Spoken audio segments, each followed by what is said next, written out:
बात बोली, जहां तक आप हमारी मदद कर सकते थे उसी लेवल तक मदद की। देखिए, ये चुनाव इंडिया गठबंधन और कांग्रेस पार्टी सिर्फ एक राजनीतिक दल के खिलाफ नहीं लड़ी थी। ये चुनाव हम बीजेपी, एक राजनीतिक दल, हिंदुस्तान के इंस्टीट्यूशंस, हिंदुस्तान का जो पूरा गवर्नेंस का स्ट्रक्चर है, इंटेलिजेंस एजेंसीज, सीबीआई, ईडी, ये सब, आधी जुडिशरी, इन सब के खिलाफ हम लड़े थे। क्योंकि इन सब संस्थाओं को, इन सब इंस्टीट्यूशंस को नरेंद्र मोदी जी ने और अमित शाह जी ने कैप्चर करा, धमकाया, डराया।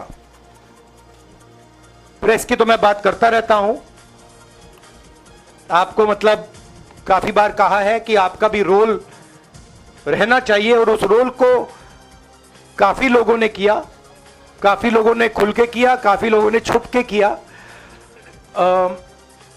और आपके इमोशंस कहां थे हमें मालूम है।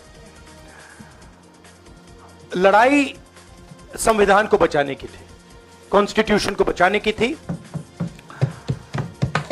और मैं आपको सच बताऊं तो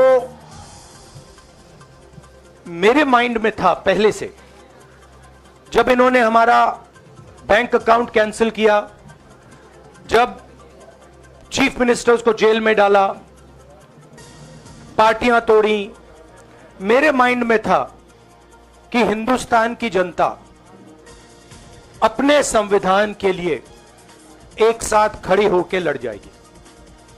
और यह सच साबित हुआ।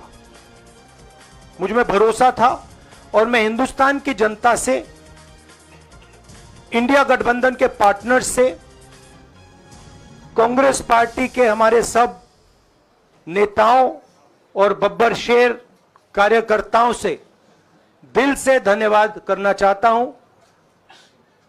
आपने संविधान को बचाने का पहला और सबसे बड़ा कदम ले लिया है।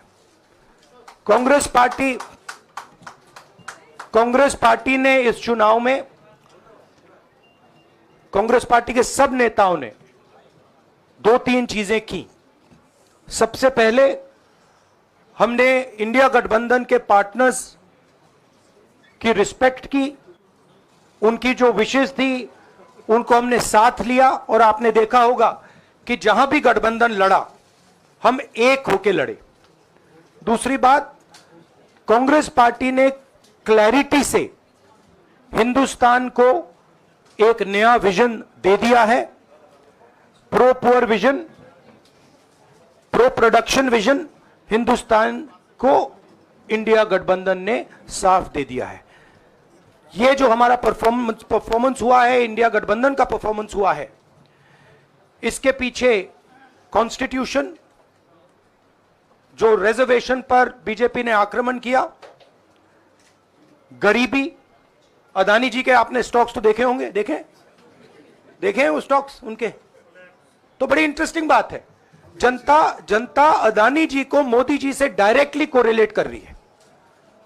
मोदी जी की हार होती है, स्टॉक मार्केट कहता है भैया मोदी जी गए तो अदानी जी गए, मतलब डायरेक्ट रिलेशनशिप है, करप्शन की रिलेशनशिप है।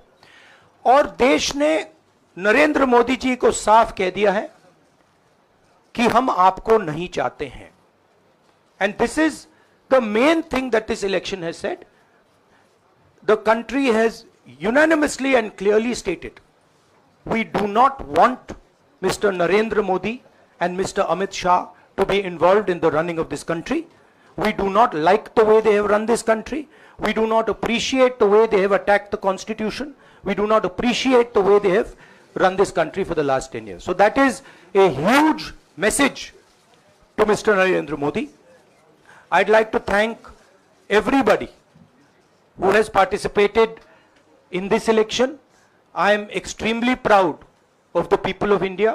I'm extremely proud of the people who have resisted this onslaught on the constitution. और अंत में मैं आपको कह दूं कि इसको बचाने का काम हिंदुस्तान के सबसे गरीब लोगों ने किया है, सबसे गरीब लोगों ने किया है, मजदूरों ने किया है, किसानों ने किया है, दलितों ने किया है, आदिवासियों ने किया है, पिछड़ों ने किया है। इन लोगों ने इस कॉन्स्टिट्यूशन को बचाया है।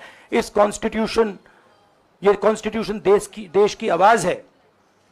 बहुत सारे लोग ने इसको नहीं बचाया, चुप रह गए थे, मगर हिंदुस्तान के सबसे गरीब लोग, सबसे कमजोर लोग खड़े हो गए और उन्होंने इस कॉन्स्टिट्यूशन को बचाया। मैं उनका धन्यवाद करना चाहता हूं, उनसे कहना चाहता हूं कि कांग्रेस पार्टी आपके साथ खड़ी है। जो हमने आपको वायदे किए थे, हम वो वायदे आपके लिए पूरे करेंगे। जाति जनगणना, महालक्ष्मी, ये हमारे वायदे हैं। धन्यवाद। शुक्रिया। पक्ष में बैठते हैं और सरकार बनाने की पहल नहीं करते हैं क्योंकि नंबर्स एनडीए और इंडिया अलायंस में कुछ ज़्यादा नहीं है, और अगर पहल नहीं करते हैं तो कैसे उनको आप जो है आगे उनका हक दिलाने के लिए आगे आ पाएंगे? वही सवाल आप मतलब दूसरे तरीके से पूछ रहे हो। कल डिसाइड होगा, इंडिया गठबंधन की मीटिंग है, कल हमारा अलायंस डिसाइड करेगा। बड़ी फाइन लाइन है, तो जो इंडिया गठबंधन डिसाइड करेगा उस पर हम एक्शन लेंगे।